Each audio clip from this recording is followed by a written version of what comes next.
You are listening to Society Bites Radio, and I'm your host, Kate O'Neill. Today we are interviewing book author Katie SKELLY. She has written a book called MAIDS. MAIDS is a very interesting story about a historical crime. I think you'll find this interview really entertaining. Kelly, welcome to the show.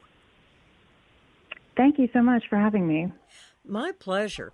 Tell us a little bit about how you got into writing and where you're from. What were your connections? I have been writing pretty much my whole life, I would say. I'm a cartoonist, and so I work in comic books. And I'm originally from Bethlehem, Pennsylvania. I'm a New Yorker now. I've been in New York for about 13 years. And I was drawn to the story of MAIDS because it was so over the top, and it was so dramatic and bizarre and surreal. And I was really attracted to it. And so over the last year, I put a comic together about the true story of the Pepin sisters and their crimes. So here we are. And that is kind of an unusual story. I mean, I actually remember hearing about this when I was much younger, but it was more in relation to fables, stories that were told in order to keep people on the right path. And basically, what I heard the story as was maids that worked hard, were good people, and taken advantage of and abused, so they killed the owners. So it's the moral to the story is be nice to people and nothing bad will happen to you. Sure. So that was kind of the way it was used in our household, and we were all good kids. Yeah. Yeah, absolutely. I think that it does have a fable quality to it because, you know, there's so little that we really know about the actual crimes. Right. You know, we have police reports, we have some kind of corroborating information from, the father of the family who was not there at the times of the murders. We have some of their testimony from their trial, but there's not really a lot there. And I think that absence of information really helps with the myth-making of the Pepin sisters. There's so much that, it can really be kind of a template that you can project so much onto. It could be a cautionary tale like it was, in your household. It could be a cautionary tale about, kind of being fearful of your staff and the people that work for you.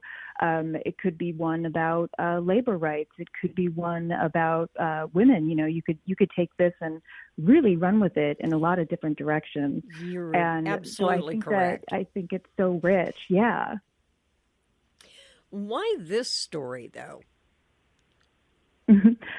For me, I've been in the working world for a long time now, in New York, also, 13 years of that. And I've had a lot of good experiences, and I've also had a lot of bad experiences.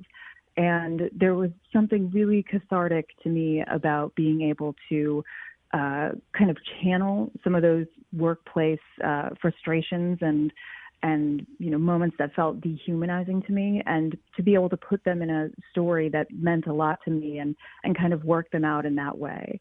I would never act out in such a brutal manner, but there was something about drawing those scenes that was kind of therapeutic to me.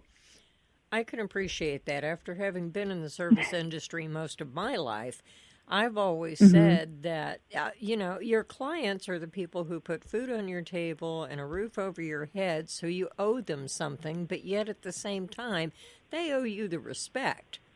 And people don't do that so much anymore. I mean, respect is sort of going out the window these days, so this is a good time for that book to come out. Thank you. Yeah, I think so too. And I think it's an issue of respect. It's an issue of treating people humanely. It's an issue of seeing workers and staff as human beings and not as cogs in the machine that you're trying to run for your life. So yeah, and we do have a lot of worker precarity right now.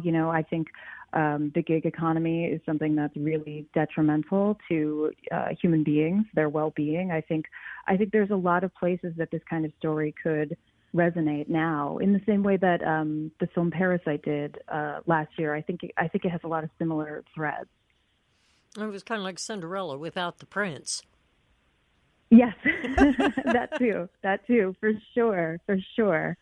And it's interesting that the father isn't part of the picture. He's not anywhere to be found. This is all about women, which is a very interesting angle. Well, thank you. It was, I didn't really find a good angle to put the father in. In the true story, the household that the maids were keeping up, it was kind of like an upper middle class household, and it was kept by, the father, who was a retired solicitor, and the mother and their daughter. And to me, all of these sort of accounts that I found about the relationships in the house were all between the maids and the mother. Very little actually about the father, even though, he's the only survivor from this story. And so, yeah, it felt like, he could be a presence that was there, but not really somebody that was going to be affecting the day-to-day lives. Now, what year in history did this take place? The murders took place in February of 1933. The maids began working in the house in 1926. So they had been there for 7 years, taking Mm-hmm. all kinds of abuse and belittling, berating. 7 years is a long time to put up with that. Mm-hmm. Certainly. I think that they had reached their limit. And from my understanding from the case itself, it seemed like it really, it was a hair trigger moment, where they had been kind of subjugated for so long. And then one thing happened, and then something just flipped in them, and they had this moment that they could never really come back from. And that to me was really interesting, to see like, how long can you really kind of suffer at your master's hands, right? Like how long can you tolerate? And they reached their limit. They did. They snapped. It was meltdown to the max. But I think of that, and then I think of Lizzie Borden. Oh, for sure. Yeah. I mean, the same kind of setup. Absolutely. Mm-hmm. Absolutely, and even I believe it was around the same time too, right? But there were a few violent crimes that happened around this time in France. The other was the Violet Noziere case that I believe happened a year after the Pam sister murders. So there were these really salacious crimes that caught the public attention in France that were done by young women, and so. Yeah, this was one of a few, and I don't remember when Lizzie Borden was. I know that was in the U.S., but I believe that was around the same time as well. What was the trial like for these women? I mean, were they immediately railroaded, or how did this come to play? Well, the trial was that was something that I did my research on, but I decided not to include it in my book. I think there's a lot of text out there on the trial if people are interested in doing research on it. But my understanding of the trial is that Christine had instructed Leah, her younger sister, to, play deaf and dumb, simply just mimic like she couldn't speak anymore. And so she wasn't saying anything under arrest or on trial. And I believe Christine said something to the effect of, it was either them or us, to the police officers when she was arrested. I don't believe that she spoke at the trial either. But they were both found guilty. Christine was sentenced to the guillotine. She died in jail of starvation, and then Leah was actually released from jail not too long after doing I think 8 years or so. So the trial was really sensational. It found its way into all of the French newspapers. It had a lot of people going to the trial just to kind of gawk, to treat it sort of as fanfare, as gossip, and it was quite salacious. It was a very big deal. What do you want people to take away from this story?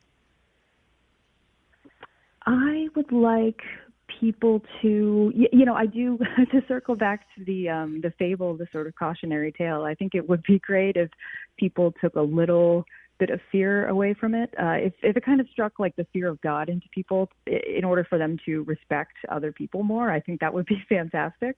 But what I want people to take away is just sort of this understanding that, the people that work for you, work with you, they're human beings. They deserve to be treated with respect. And, it's not only worthwhile because it's the right thing to do, but it also might save you from a very slippery, very quickly escalating situation. So watch out, I suppose, is what I would like people to take away from this. Now, if you look at this story, because of the year that it took place, it's a Victorian era. So you have to go back in time and put your thinking cap on where you're still Victorian in Europe, but yet you're becoming a little more modern in the United States. So anyone with a little bit of affluence ended up being very arrogant for the most part, because they had made their money, they had made their way.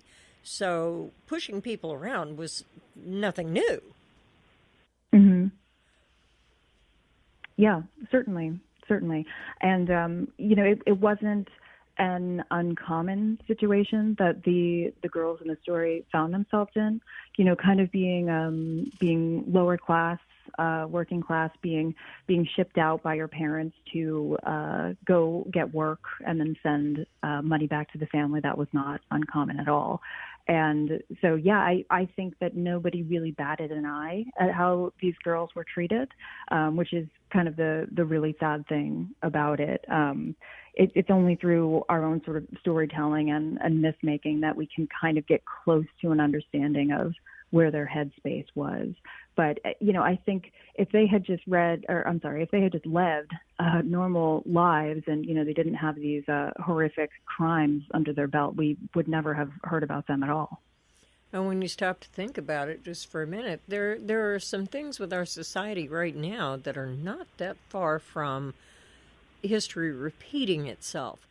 People are treating each other with such disdain these days that you kind of expect to hear more of this type of crime happening, because people are holding on to what they have and they're being very arrogant about it.